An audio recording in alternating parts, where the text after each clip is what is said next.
Welcome back, folks, to Warmachine Gaming, and yes, we are back with Risk Europe.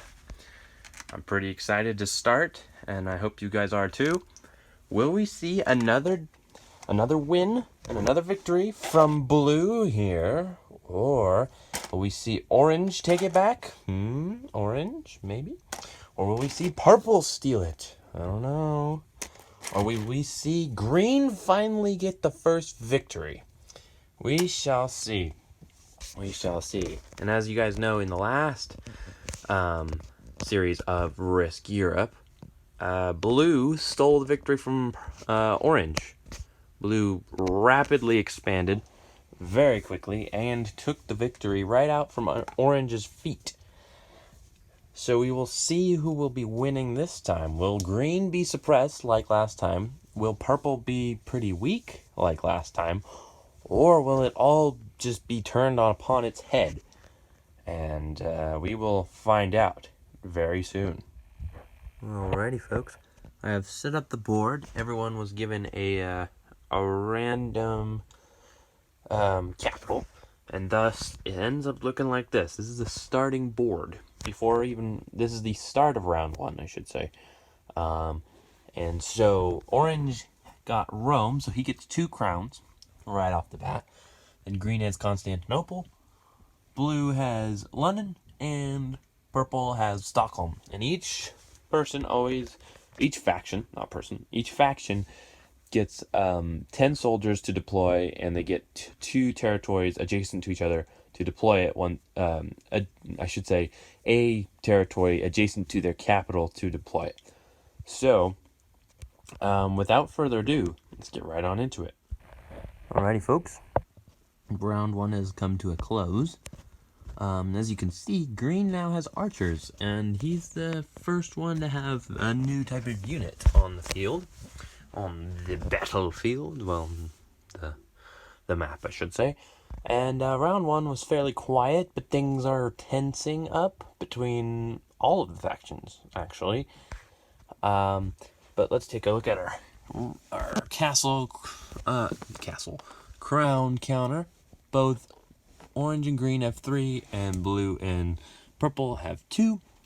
Purple has probably the most soldiers on the field, I would say, right now, because they had 2 fortify cards and they crushed it with that. They got 8 extra soldiers, but they really came in and took Berlin, and that gives them an extra maneuver and anytime they expand, so that's pretty nice. So they expanded, and then they ended up bringing a lot of soldiers down from Stockholm and into Berlin to flood that area, make sure it's nice and fortified from Blue, and then they're moving towards Poland. But Green is also moving towards Poland as well. I think Purple has more manpower to take it, but we will see how that goes. Let's see, Orange down here didn't do a whole lot. Kind of expanded a little bit. He took that little city right there. He's moving down to take Algeria down here, and moved and took the rest of Italy. And then, Green kind of just expanded outwards. He took 2 cities, which is pretty cool, actually. He did that actually in 1 turn, and bought archers and more foot soldiers. So he's got a good amount of troops. Blue, he's kind of running a little thin, but he's still got some fortifications, I should say, and got some extra footmen in there. So he brought 3 down to Normandy. He put 1 in Paris.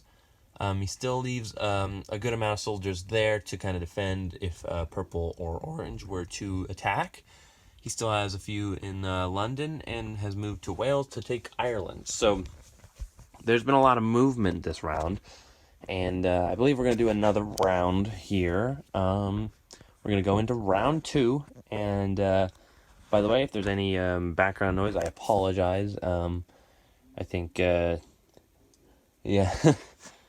there's just some background noise, so I apologize if you hear that. But anyways, I will be back after round 2. Alrighty, folks. Round 2 is now over, and things are heating up, especially in the middle.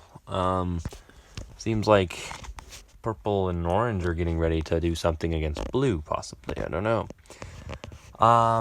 Anyways, going down to, we're gonna start with green over here. He has been just absolutely just building up an army, and it looks like a pretty vicious one that can do some damage. But it won't be for a little bit till it comes to the light of the rest of Europe. But other than that, green hasn't been really doing anything. He taxed and spent. That's about all he did. Moving on over to orange. Orange really just spent a bunch and taxed as well. He spent to get a lot of soldiers in there. He got 3 new cavalry units as well as an archer. So he's looking to do maybe some damage, maybe some expanding, something like that. Maybe even defend, I don't know. Blue has been he moved some soldiers down into Paris. He took Ireland over there. He's just been kind of doing his whatever he can. At the moment, though, blue is in the biggest predicament, because up at the top over in Norway is a siege weapon with an archer and 2 footmen. Now, right now, that army isn't much, but it could, adding a few more footmen in it, could become very, very deadly, especially to blue. And they can capture London, and then blue won't be able to take it back until they get a siege weapon. So that could be a very big issue. And purple is just saying, this round, he's saying, I am ready. I am ready to fight. I'm ready to be the most powerful force in Europe. And so far, he's doing that very well. He's still looking to go and invade into Poland. And take Warsaw, and he's looking over in up at that top right corner. He's looking to take Novgorod or something, however you say that. I don't know, but he's looking to take that city up there as well. So purple could be expanding in power very quickly in these next round or so, or something like that, which is interesting. But yeah, so far, still no battle yet. There is war looming on the horizon. I have a feeling it'll be blue involved in it, so blue better shape up and get ready for battle, because I have a feeling orange and purple have it out for him. I mean, just because they see that he's a weaker foe, and that he's connected to both of them, and that's a problem. But yeah, no, just because he doesn't have like quite the troops that either of them have, they kind of see him as a weaker foe, and thus they're going to go after him. So blue, hopefully he shapes up and gets some soldiers ready for that. And hopefully purple watches his back, as well as orange, because who knows what green's going to do over here. Who knows? All right, I'll see you guys after round 3. Alrighty, folks. Round 3 is almost over. The Battle of Warsaw has begun. And so what happened is purple took it, right? Purple took Warsaw and put a fair amount of soldiers in there.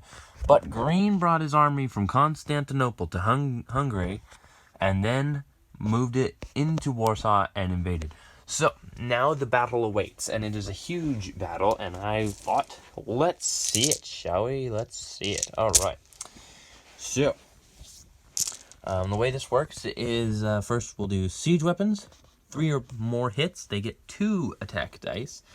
Then archers go 5 or more. Cavalry go 3 or more. And then all units go as just regular risk rolling. And then we will continue to everybody is dead on one side or both sides. Because Risk Europe shows no mercy. There is no retreat. All right. So first we will go with the green's siege weapons. So 2 dice. Here we go. That is 1 hit. So we put him down. He's dead. All right. So now we do the archer's greens. So 5 or more. You got a hit. Okay, 1 more down. All right, and now the cavalry. He has 1. He gets a hit. That was because it was 3 or more. So we got 3 unanswered hits so far, and then we go on to regular rolling. Greens roll. 6 and a 4, and purples roll. 5 and a 5. So 1 hit for each. 1, 1. Green takes his first casualty now. Okay, now we're back into the order. So siege weapon gets 2 solid hit. Looking like purple's gonna lose this one. Then the archers, 3 of them. Oop, no hits. And 1 cavalry. That's a hit. All right, and Green's men, not green, purple's army has been defeated. And thus, Green's army is victorious, and Green will move up a peg, and Purple will move down a peg. All right. And as it was pointed out to me in the last Risk Europe series, that when someone takes a city from another faction, then the faction who just won the city does not receive payment. It's because you only receive payment for when you first go into a unoccupied city, and thus it's the incentive for expanding. So, anyways, Green does get a crown, so that puts him in the lead, and he's sitting pretty with a massive army because he only took 1 casualty and all that. That's insane. So Purple better watch out. I think Green's gonna mainly go up into that upper corner and take those 2 crowns as well. But so with that said, round 3 is now over, and thus you saw what Green did. He kind of moved his soldiers up and went up and took Warsaw, and then Purple, he brought his soldiers across and ended up failing keeping Warsaw, which is too bad. But it is what it is, and now Purple is still in last. So now, Orange got some more cavalry in his ranks. He got some more foot soldiers as well, and he's moving west towards France. However, Purple, blech. Can't speak today, guys, sorry. Blue now has a cavalry unit in Paris and has beefed up his defenses a little bit better, so it should be a challenge for Orange to take, unless Orange gets all of his cavalry together and then invades Paris, which could definitely happen. However, the counterattack could come from Blue, from multiple sides, I would say. So, either way, Blue up here, he got himself a very own, gosh, I cannot talk today, guys, I'm so sorry. Blue got his very own siege weapon up here, which is pretty nice. That kind of negates the threat from the north. So we'll see how that ends up, if Purple ends up withdrawing because he needs his troops elsewhere, which could definitely happen because Green could cut his supply line.